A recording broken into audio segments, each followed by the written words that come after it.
Hello, everybody. Welcome back to the CPL Newsroom presented by Volkswagen on a Wednesday afternoon here from Toronto. I'm Charlie O'Connor-Clark alongside Mitchell Tierney, and we have a lot to get to today. We have a lot of Canadian Premier League to get to. Obviously, we've got the outcome presented by TonyBet coming up this weekend on Saturday on One Soccer's YouTube channel. All four final games of the CPL regular season simultaneous at the same time. If that's too big a word for you, Mitchell. Um, What does it mean? you're gonna find out if you tune into One Soccer's YouTube channel on Saturday for again the outcome Concurrently. That's my word of the week concurrently. that I've That's a been good one learning. too. But before we get too deep into the nonsense, we were both at BMO Field last night, and that's where we're gonna start, Mitch, because the Canadian men's national team defeated Panama 2-1 in an international friendly. Their first game on home soil under Jesse Marsh. Their first game at home since the Copa America. The first game at home in a very long time. I think since they lost to Jamaica in the Nations League quarterfinals. Is that right? Yep. So it was a great night at BMO Field and a fantastic night for us at the Canadian Premier League because we saw Kwesi Poku, formerly until about a month and a half ago of Forge FC, CPL's record transfer, now of RWD Molenbeek in Belgium, gets on the field for an absolute garbage time cap. Doesn't touch the ball, but still, Kwesi Poku is a Canadian senior international. But Mitch, let's start with the game itself. I think you were there in the stands. It looked very cold. I did not envy that you were out with the fans in the grandstand. But what did you make of this game?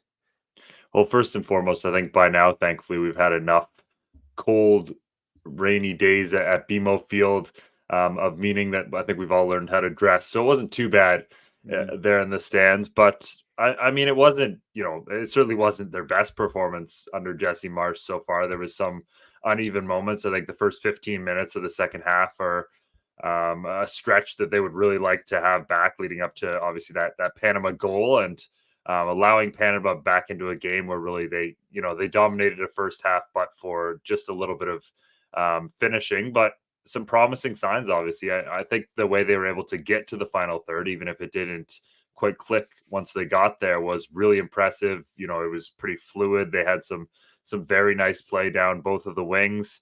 Um, I think obviously Moise Bombito is another player who we're going to talk about a lot in the next few years because he was fantastic and bailed them out of a few situations. But I do think that the fact that there was a bit of adversity in this game and they were able to overcome it and, get a win is majorly positive. This felt, especially once Panama scored and in the short period thereafter, a little bit like that Jamaica game the last time they were at BMO Yeah. Field, where Canada was so good in that first half and then just the wheels fell off in the second half. But this time, they're able to make some changes. I think bringing on Liam Miller really transformed that side, and a player who maybe didn't have the best Copa America, but remains a very important piece for this national team. When you see why, and the assist he gets to Jonathan David, and yeah, again, just to be able to turn maybe not their best performance into a win at home in front of a great crowd. I think more than not, there's just mostly positives to take out of this one. Yeah, and it was a great crowd, by the way. Shout out all 23,000 people that were out there in the cold. It was cold. It was windy. It looked like it was a little bit rainy at times. The pitch was not in great shape. So, not necessarily the conditions for a classic of tiki taka football. Maybe that's why it was a little bit disjointed and direct at times. But, you mentioned the adversity.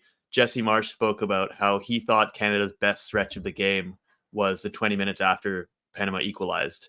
And he's definitely right. And you could see kind of how important it was to Canada to win this game on home soil and go searching for that second goal. You could see they had 20 minutes to go and they were still taking corners quickly and throw-ins as fast as they could. They were playing forward. They weren't really knocking the ball around. They were trying to go and score a goal and waste no time. They won't look like they wanted to score 2 or 3 goals in the last Mhm. 15 minutes. They only found the one. But, Mitch, you mentioned a couple of names already. Who stood out to you for Canada in this game? Because it feels like every camp we've had under Jesse Marsh, at least one or two players, their stock seems to continue to rise. And I do think that your list here is probably going to continue to start with Moise Bombito. Am I right? Yeah, absolutely. I mean, it's crazy how many problems he has solved at the back for Canada just with his defensive awareness and how quick he is. at being able to get back. But again, it's not just obviously that speed is one thing, but once he gets back, Mhm. he more often than not makes the right play, is able to dispossess the player and then not just turn and turn it into another dangerous position. So I think obviously he's a player who continues to be, really part of the spine of this national team now. I think Mathieu Choinière is a guy who's really starting to cement himself as a real option for Canada in the midfield there. You spoke about the kind of quick free kicks and service. I thought his was pretty spot on throughout this game in terms of the midfield, and Yeah. some of the things he brings there alongside Stefano Eustáquio was great.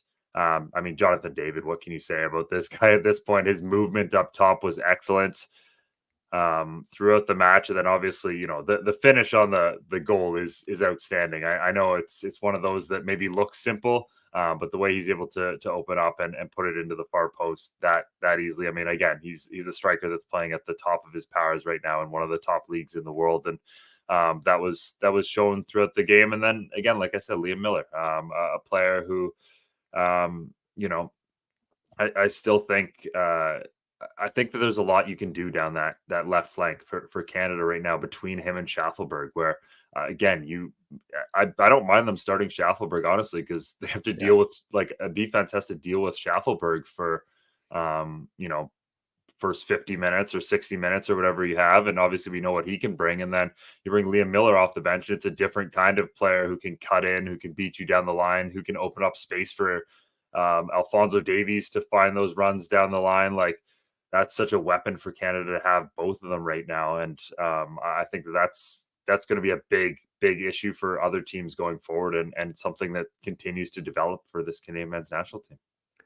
Yeah, and Liam Miller, by the way, is a player who got a lot of credit from Jesse Marsh after the game. He said he was trying to make something happen every time he touched the ball in his 20 odd minutes on the pitch. And he's absolutely right, and obviously justly rewarded with the assist on that second goal. But I mean, it is kind of 80% Jonathan David building that play, starting it, driving towards the box, playing it out to Miller, continuing his run, and then making an incredible finish.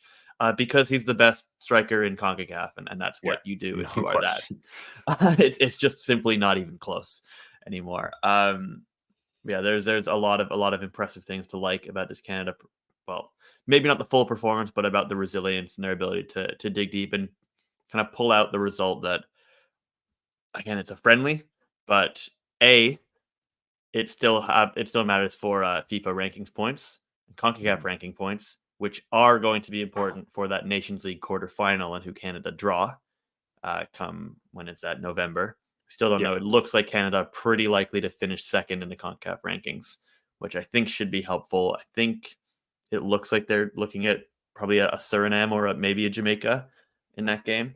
But I think we won't know for sure for a little bit. And obviously, it's always important to win on home soil. And you can see how happy Jesse Marsh was to finally be in Canada uh, coaching this team. And that meant a lot. But speaking of Canada, people who have maybe spent a little more time in Canada is someone like Kwesi Poku, who was developed to the national team level in Canada in the last 3 years with Forge FC of the Canadian Premier League. Mitch, it was about the 90th minute that kind of we see. I saw him run back from the subs behind the goal to the bench, and I was like, oh, I think Canada have already made a bunch of their subs. I think he's just going to take his bib off and sit back down because the game's about to end. And I see him kind of take his training top off, and I'm like, what's going on here? And then we see Joel Waterman also do the same thing, and in a very very strange and kind of emotional moment for the Canadian Premier League, the league's first big export, I'd say, in Joel Waterman. Joins its most recent one, and they both get on the pitch at the same time for the Canadian national team.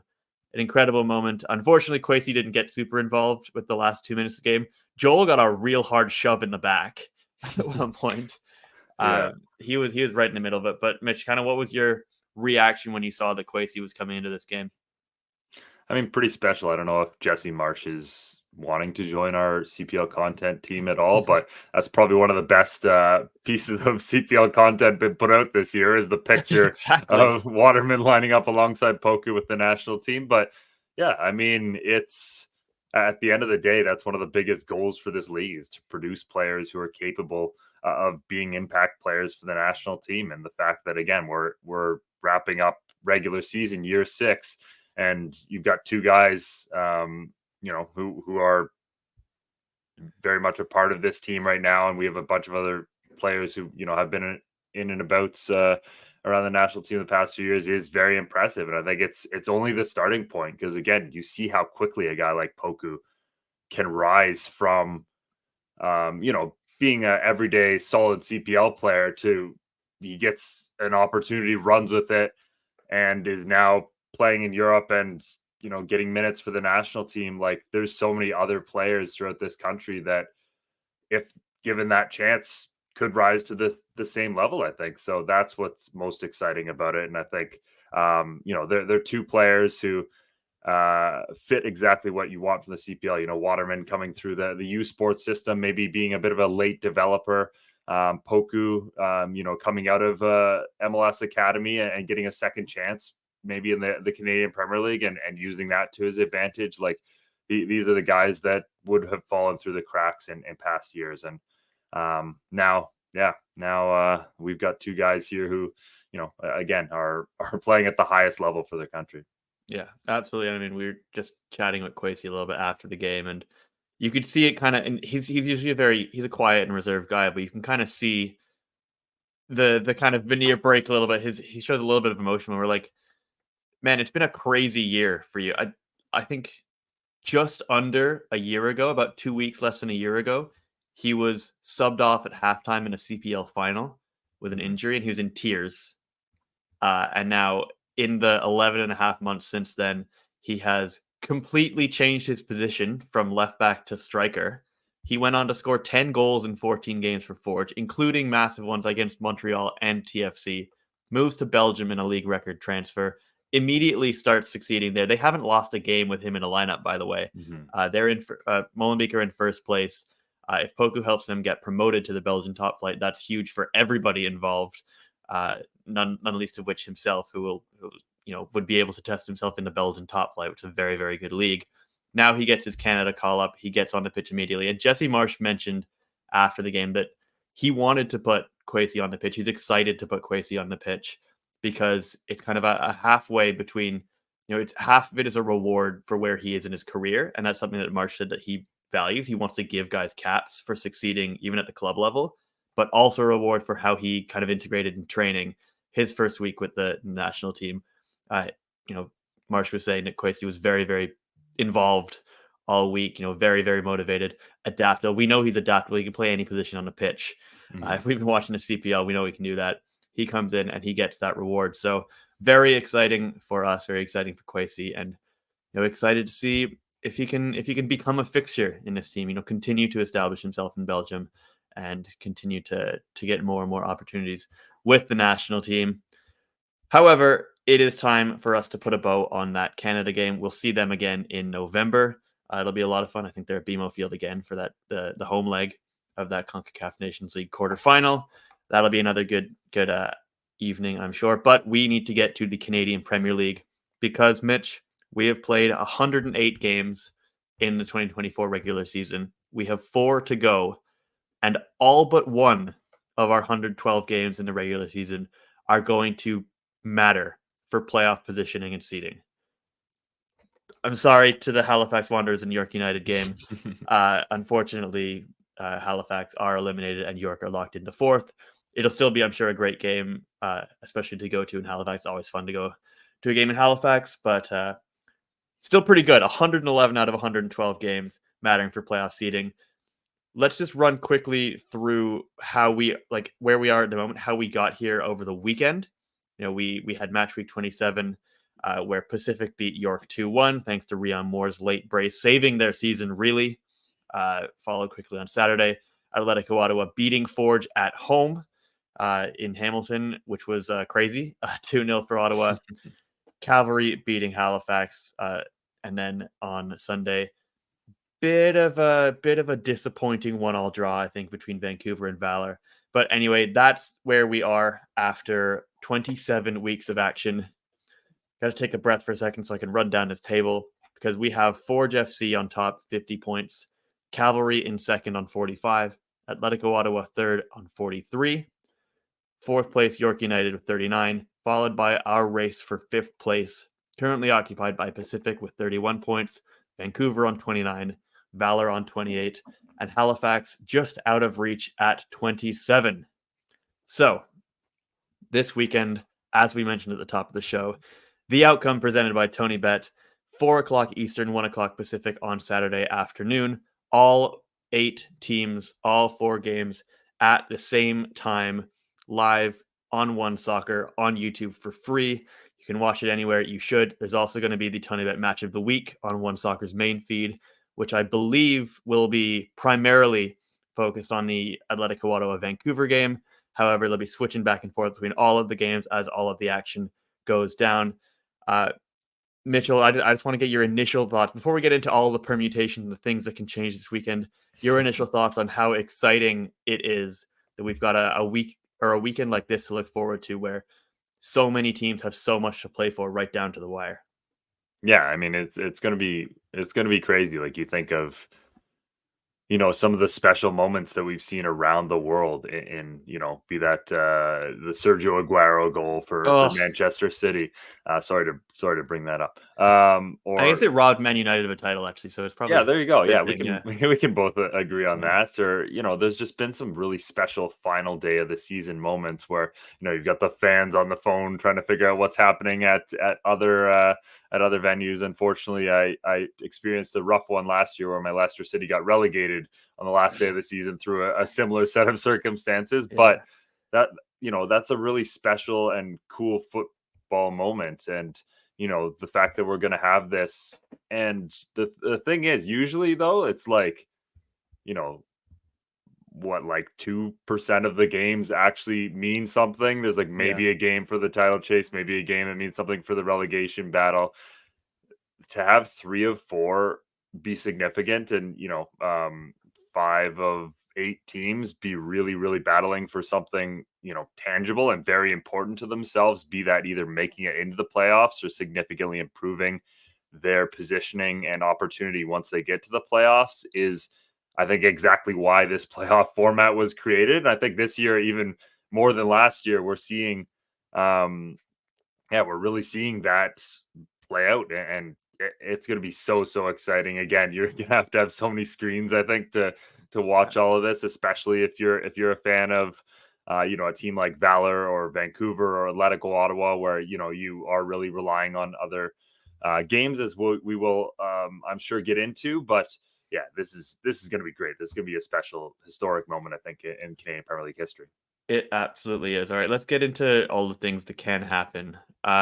Producer Benedict, can you give us the bracket right now so we can look at the playoff bracket, how things work?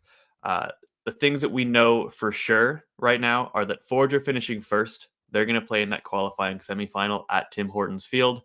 York United are finishing fourth. They're going to play that fourth versus fifth match on Wednesday, October 23rd. First home playoff game in club history. Get your tickets if you're in the area. It's going to be a lot of fun.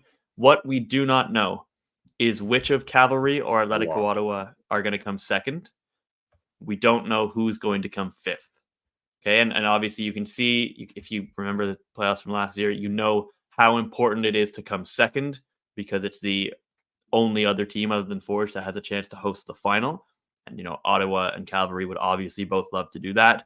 Plus, it gives you 2 chances of getting to the final. You have a little bit more margin. You can lose that first game, still get to the final, still win the cup. Meanwhile, we have 3 teams fighting for fifth. All right, Benedict, can you bring the standings back up while we look through just the permutations and the scenarios of what can happen this weekend?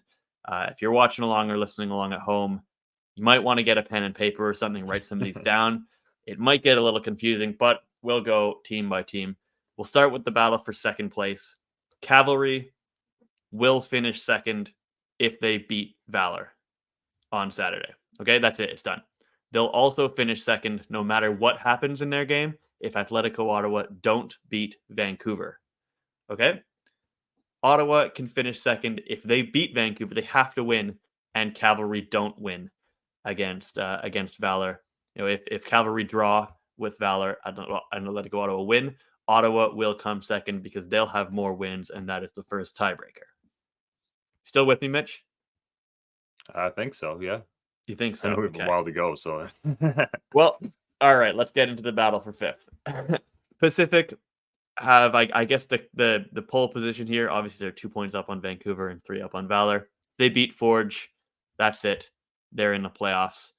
They're done. If they draw with Forge, they need Vancouver FC to not beat Atletico Ottawa. If they lose to Forge, they need Vancouver FC to not beat Ottawa, and they need Valor to not beat Cavalry. Okay. Again, Pacific can get into the playoffs with any result, but if they don't win, then they do need a little bit of help from elsewhere. Vancouver only have one possibility of getting into the playoffs. They have to beat Atletico Ottawa, and they need Pacific to not beat Forge FC. Okay.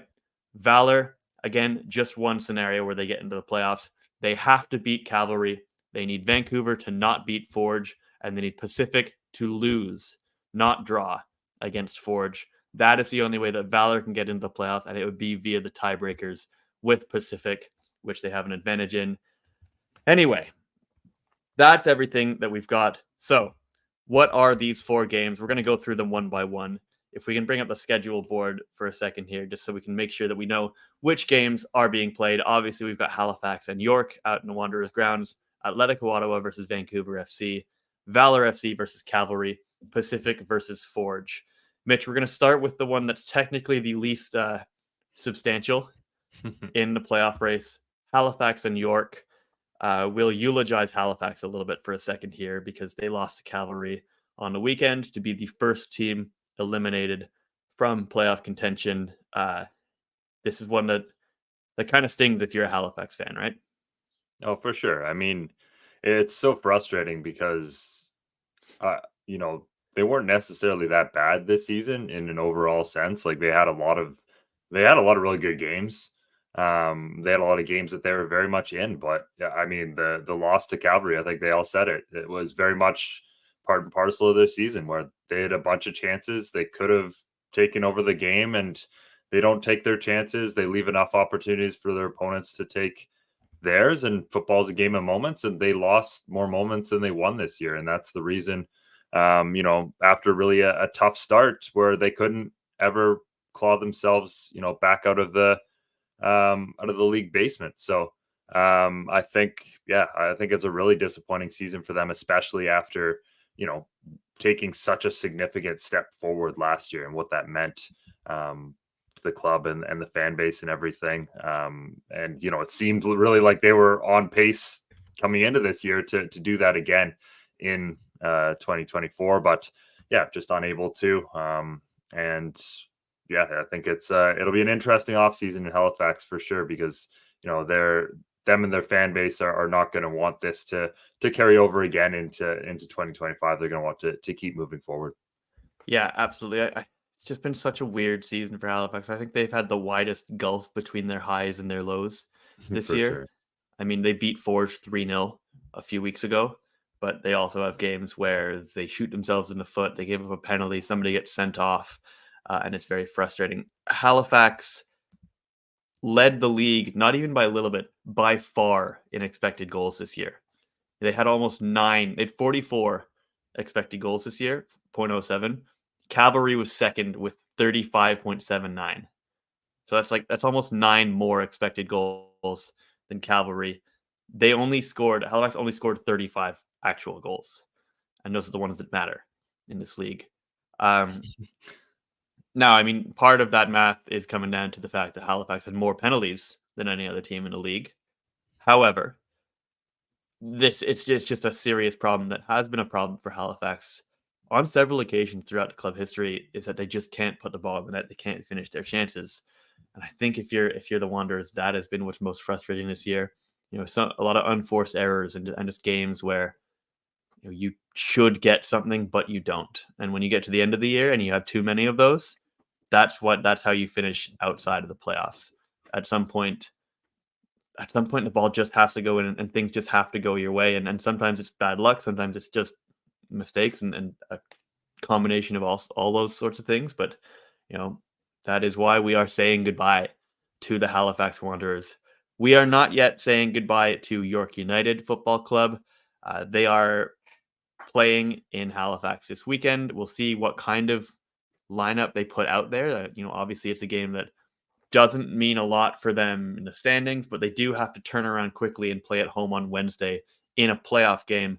You don't want to get rusty and worry about losing a little bit of momentum, especially after you've just lost to Pacific last week and you've been off since Thursday again. So you probably don't want to be, sitting too many top players.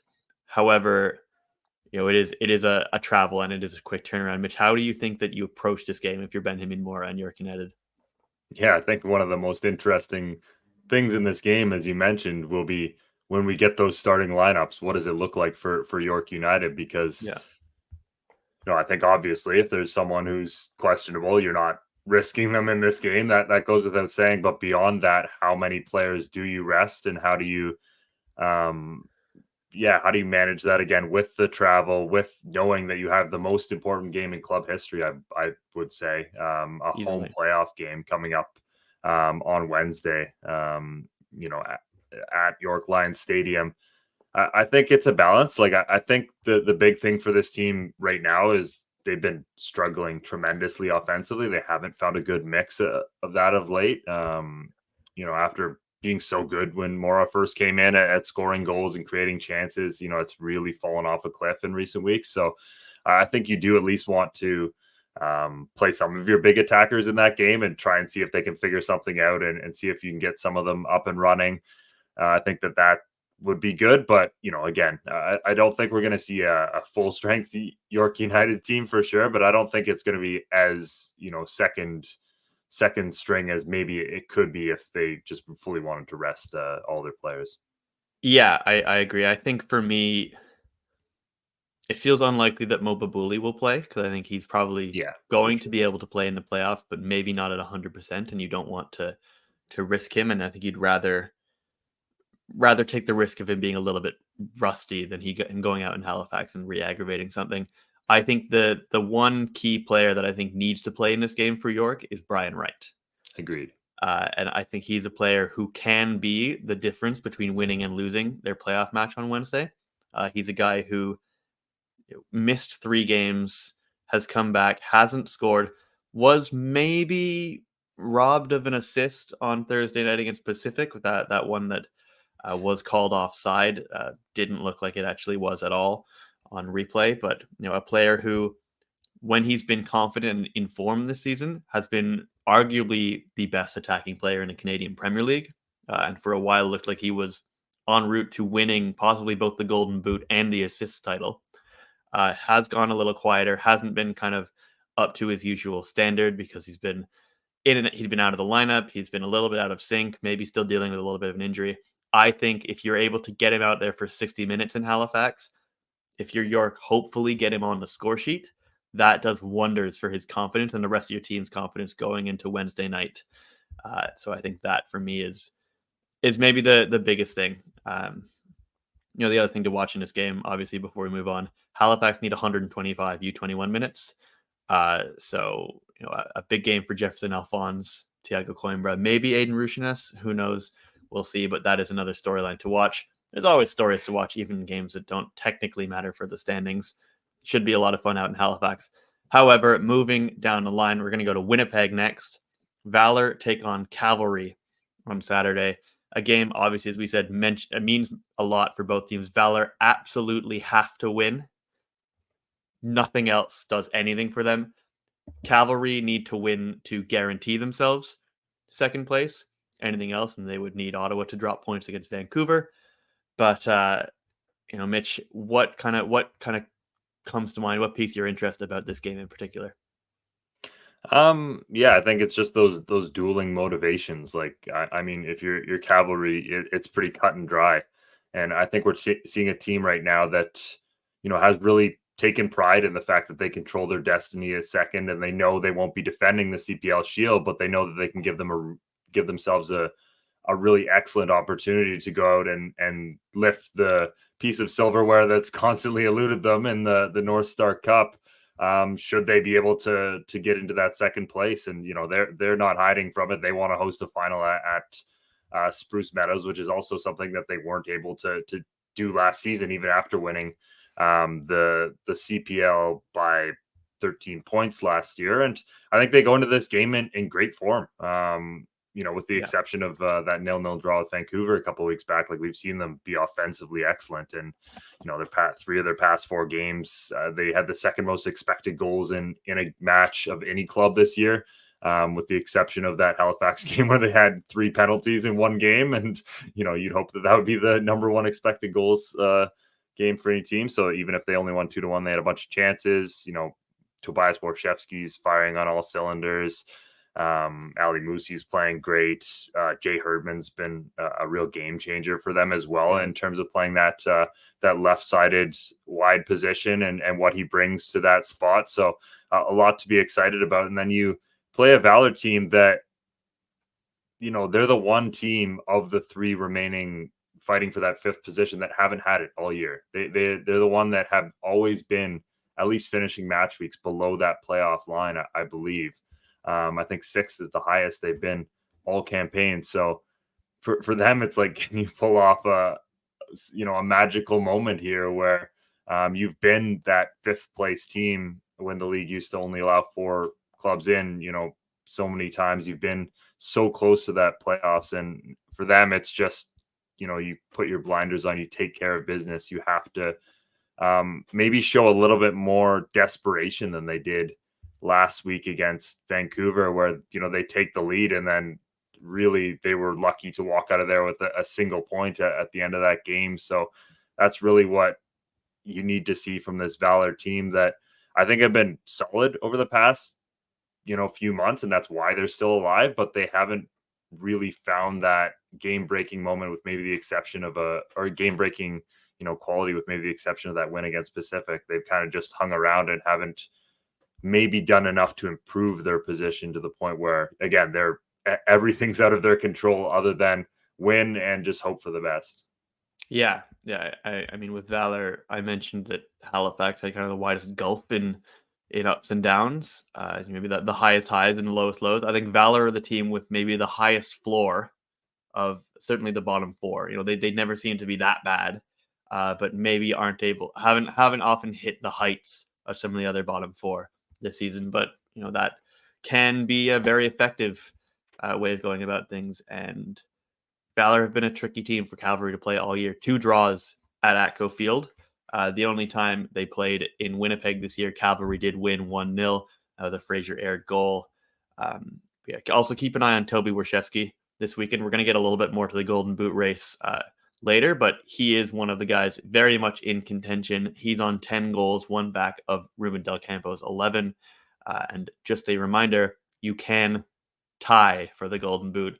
Ollie Bassett Meyer Bevan did last year. So if Warshevsky scores a goal in this game and Del Campo does not, he may well be picking up some hardware come the end of the year. But I'm sure more important to him would be a shinier and silverier piece of hardware than perhaps the is that a word to add to my yeah, this is an education in literature, Mitchell. You wouldn't get it. You should read a book. Oh, okay. You got a bunch of books behind you there. You should read one of them for display.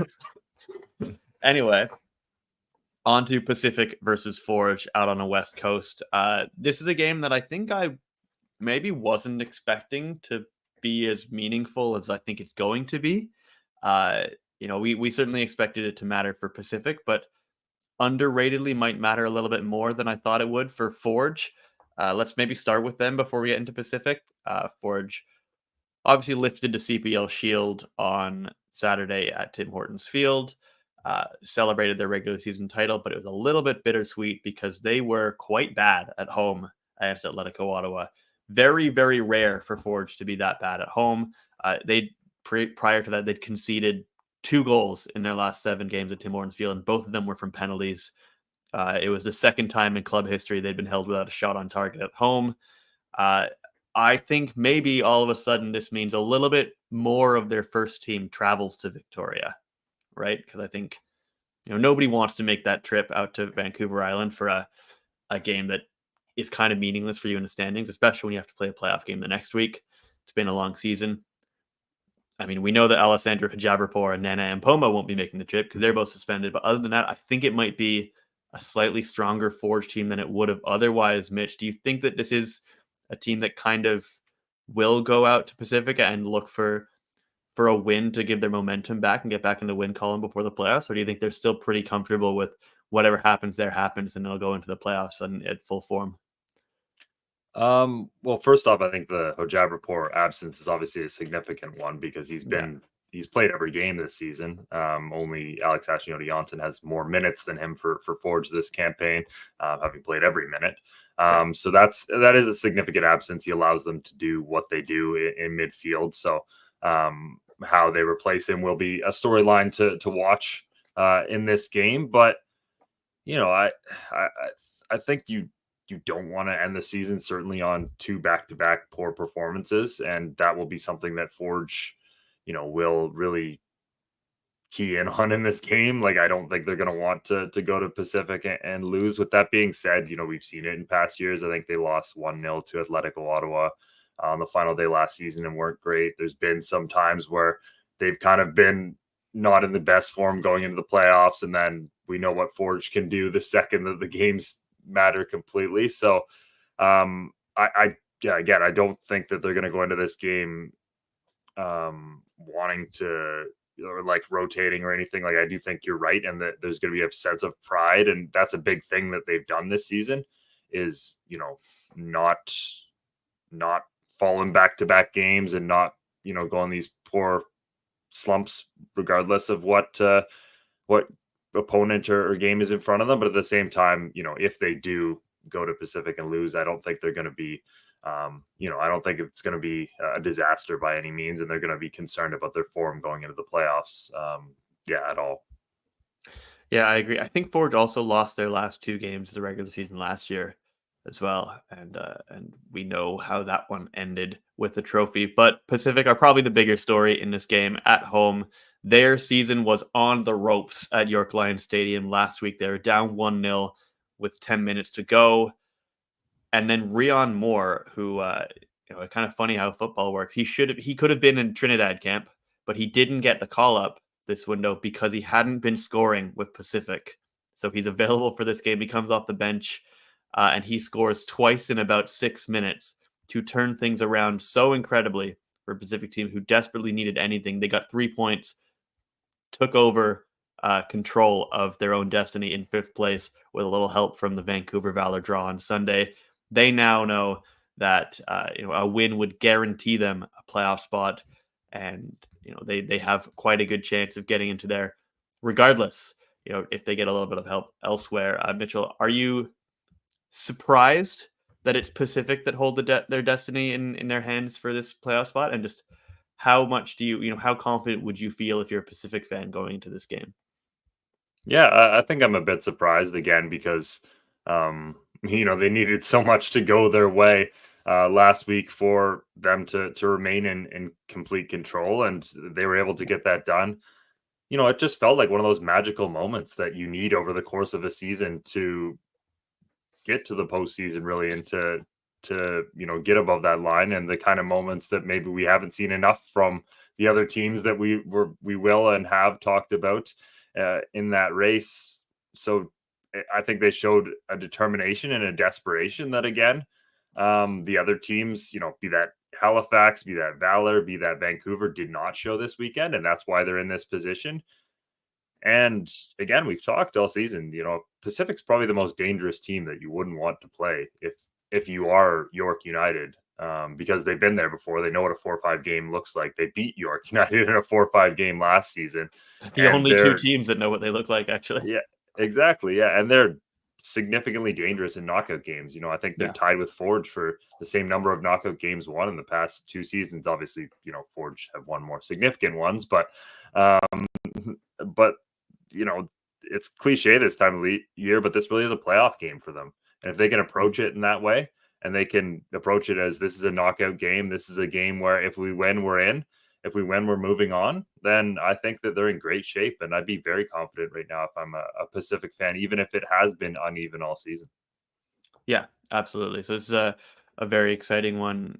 Pacific definitely hoping for some of their big name players, somebody like a Moses Dyer to step up and carry them over the line in this game. That's a very exciting one. Pacific have only hosted Forge one other time this year, obviously, and that was a 0-0 draw in May. A very, very distant memory. A lot of things have changed since then, so I don't expect a 0-0 Pacific has game. conceded a goal since then. Yeah, Look at the exactly, time. exactly. Yeah, in fact, they've conceded 4 goals to Forge since then. Two Nice. defeats at Tim Hortons Field, including that one a few weeks ago where Noah Jensen scored a brace. Anyway, that is a very exciting one. Make sure you keep an eye on that one because it matters a lot. But it's an interesting one where Pacific don't necessarily need to be paying attention to any of the other games. They know if they win, they're in. That's it. They're good. If things aren't going their way in this game, then maybe you're a little bit more nervous. You have to keep an eye on some of the other games, but win and you're in. That's it for Pacific. Finally, Ottawa and Vancouver. This is a game I'm most excited about, and not just because I'm going to be there in Ottawa. This is a game that is huge for both teams. Both teams absolutely have to win, which is so much fun to me. You have 90 minutes. You have to go score goals, and that's just a setup for an outstanding finish to a regular season. It's going to be fun. Mitch, let's start with Atletico Ottawa. They would love to finish second. They want to play in that final. They want to host that final again at TD Place. They put in one of the best performances I've seen from them all year at Tim Hortons Field on Saturday. Maybe a Forge team that wasn't quite fully switched on, but how much better do you feel going into this game if you're an Ottawa fan after seeing how many performances were so strong last time? Yeah, and I think again, it's who those performances came from. It's their key guys that are going to be the difference makers come playoffs.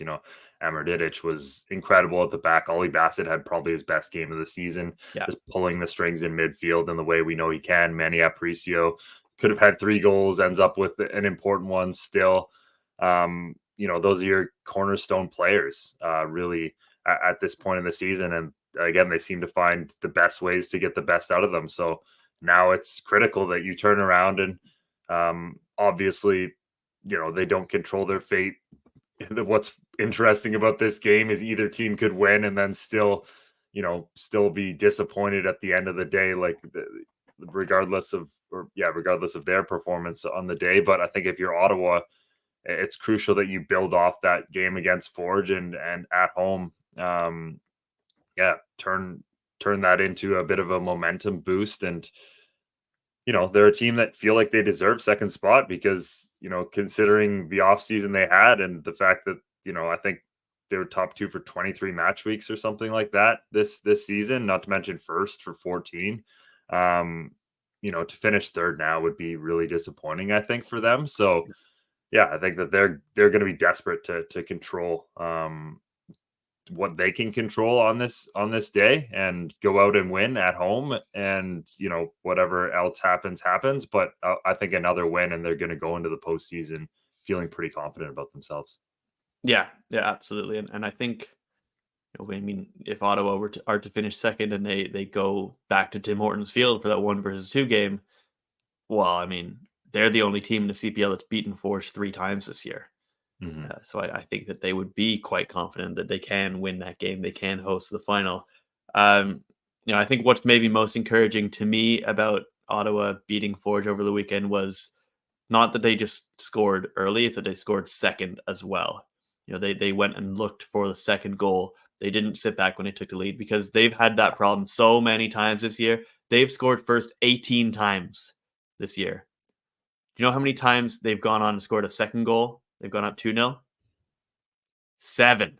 You told me there would be no pop quizzes on this show. Yeah, why weren't you studying? They've only scored a second goal in the game after scoring the That's first crazy. goal. They've only scored a second goal 7 times. They've dropped 17 points from games where they scored first, which is not good. That's not how you win a championship. That's not what you want. That's not how you win a championship, and it's why they didn't win a regular season title. That's why they fell out of first place. But you see them at Forge go hunting for that second goal and find it. That is what you need to do. here at against Vancouver, especially because, again, a draw doesn't do it for you. If you score first, you have to go score second. You can't leave yourself open to conceding an equalizer at the end of the game when you're trying to see out the win and maybe sit back a little. It can't happen. Just cannot happen. But Mitch, let's talk about Vancouver, who want to make that happen. They want to score multiple goals in Ottawa as well. This is a Vancouver team who are probably a little bit frustrated that it's fallen out of their control. Weren't able to 100%. beat weren't able to beat Valor on the weekend. Where is your head at if you're a Vancouver fan in this game? They haven't won in their last 7 games, but they have drawn 3 in a row. Are you confident you can go in and get a result? What needs to happen for Vancouver to get what they need? Well, I mean, yeah, first off, as you mentioned, this is the team that will be kicking themselves if they don't make the playoffs because they were in a playoff spot for 23 out of 27 weeks. Yeah. And even last week, again, as you mentioned, they had control of their destiny if they were able to go out and beat Valor. And, they weren't able to do that. I think this is going to be a really tricky one for them because we've talked about this on the show before. They have 1 win against a top 4 team this season. That's Forge back on May 18th. And I don't think they've ever won at TD Place Stadium. So you're going to have to go out and make a bit of club history if you want to make even more and more significant club history, obviously, and make a playoff spot. With that being said, this is a team that has a lot of the weapons to really hurt an Ottawa team. Alejandro Diaz, again, one of those players that's also in the Golden Boot race and has been in decent form recently. Really can create chances. They have some width to them that could cause Ottawa problems. And yeah, I think that again, for them, this is the most important game that they've played in their short history, and you just have to go out there and you really just don't worry about what's gotten you to this point. You have a chance still to make the playoffs. Try and leave all that in the past and really go out there and 1 game against an Ottawa team who, again, is going to have to open up, and I think that's a key. Ottawa's going to have to attack you at some point in this game, and you try and exploit those chances. And again, I do think they have the players to do that. Yeah, you have to find those chances on the break, I think, especially against Ottawa. And that maybe it does play into Vancouver's hands, knowing that Ottawa have to open up, they have to score. Maybe that does leave them vulnerable to the occasional counterattack at times. But you mentioned the Golden Boot race. Let's run through where that is right now, because that's a lot of fun. Ruben Del Campo from Atletico Ottawa leads the way with 11 goals. He is trailed very closely by, as you mentioned, Diaz of Vancouver, who will be playing in this game, and Toby Warshevsky from Calgary. They both have 10 goals. And then Brian Wright of York United has 9. I don't know if we're gonna if we want to necessarily call him scoring 2 goals in Halifax, but it's not out of the question. What is definitely not out of the question is any of those top 3 scoring and kind of changing the landscape of it right now. I think it could be a lot of fun if a couple of those guys score a goal and we see a genuine race over the last half hour of football. That would be a lot of fun. Anyway, Ottawa and Vancouver, the last time they met at TD Place was in early September. Atletico Ottawa won 1-0 because Ilias Iliadis scored from the corner spot in like the 2nd minute, and then pretty much nothing else happened the rest of the game. That feels like an unlikely kind of game to be repeated in this one. But, certainly I'm sure Vancouver have been spending a lot of time this week looking over set piece footage because that's not one that you want to happen again. Ottawa, a little bit, a couple other speed bumps for Ottawa in this game. Lieberman Torres and Luke Singh both suspended, which is a trouble for them. They also need 48 under 21 minutes. I'm not sure where that's going to come from. I think Tier Walker should be fit to come back in, but he was dealing with a knock the other day, so we'll see about that. Anyway, that is all 4 games in the outcome presented by TonyBet, the final day of the CPL's regular season for 2024. Bennett, just throw the schedule up there one last time so people know what we're looking at. Halifax, York, Atletico Ottawa, Vancouver, Valor, Cavalry, Pacific, Forge, all at 4 o'clock Eastern, 1 o'clock Pacific, 5 o'clock Atlantic. 3 o'clock Central. I think that's where all the games are. All again simultaneously on One Soccer's YouTube channel and on One Soccer and on Fubo and TELUS Channel 980. You have no excuses for missing it. I don't want to hear any excuses, so make sure that you are sat down to watch these games on Saturday afternoon. To wrap us up here, though, again, Misha, we alluded to it earlier. There was some Canadian Premier League silverware given out on Saturday afternoon at Tim Hortons Field. Forge, I know it wasn't a great afternoon for them on the pitch, but the fact remains that they are regular season title winners. They have got a spot in the CONCACAF Champions Cup for 2025. They lifted the shield. It's been an incredible year for them. Just your thoughts, Mitchell, on what has made this year's Forge FC team so special and maybe better than others. I think it's a combo of the guys who have always done it are still doing it at such an incredibly high level. Like you look at the originals, Alex Ashnodi Janssen. I know Board just left, but he's come back now and he's better than ever, honestly. Kyle Becker's still playing at a high level. Dav Chouanier is still an incredible player. And then you add, as Forge always seems to be able to do, the likes of a Daniel Para into your team. And he brings another gear and another tactical level to this team. You have Hajabrapor playing at such a high level that allows him to, all these other players to do their thing. Badi Bonga, like there's just so many players you can go through the list, and they performed at such a high level this year. But one thing that's really impressed me about Forge in terms of their consistency and the way they were able to do this is we've seen so many seasons in this Canadian Premier League over its history get derailed by a top attacking player leaving midway through. Like I don't think Pacific's ever really recovered from Alejandro Diaz his departure. And, you look at almost the best example is, Cavalry a few years back, they had Erbin Peppel. He goes on an absolute tear and then gets sold to Luton Town.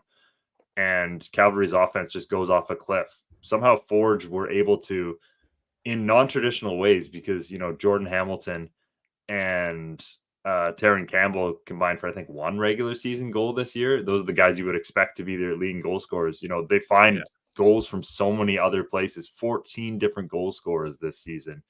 Like, I think it's unmatched depth combined with, that core group that just continues to instill the championship mentality. And that's why this Forge team is so special this year. And that's why, I think for the foreseeable future, it's going to continue to be a standard bearer in this league and the team to beat. Very, very well said. They've been very impressive this year, and they find themselves in very, very good position to go on and try for that double. They want to be the first team ever to win the regular season and the playoff championships in the CPL. And certainly, I don't think a lot of us would be surprised if they did. They have a great chance. They will obviously host that 1-2 game. They want to host the final again, and they obviously know how to win those. We are going to leave you in a couple of minutes with the words of Bobby Smirniotis, who I spoke to after they lifted the shield about their season.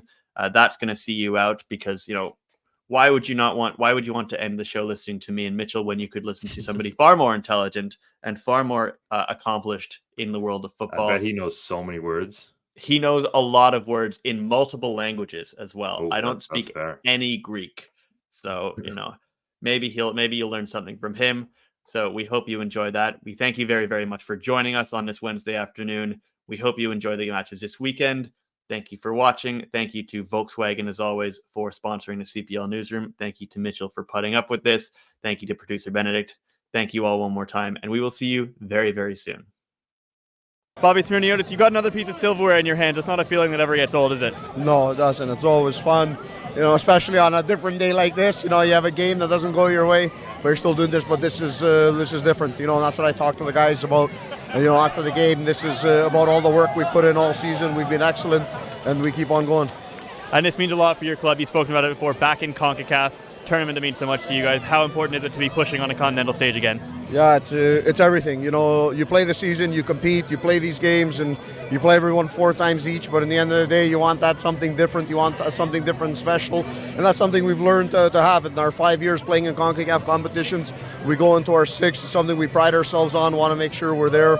It gives you that extra motivation, and you want to play against the best. incredible season for you guys so far. Obviously not over yet, but incredible record at home. What has made this year's Forge team special, and is it the best one you think you've had yet? Yeah, this season's been special because we've got a trophy. We got to keep on going. There's another one to be had, and Forge is a team of firsts. We've done everything that needs to be done. Now we've got an opportunity to get another trophy, 2 trophies in one season. We want to do that, and it's just the best team. I don't know. Each one is different. Each one has something special, and this one is definitely special. They've done a great job throughout the season.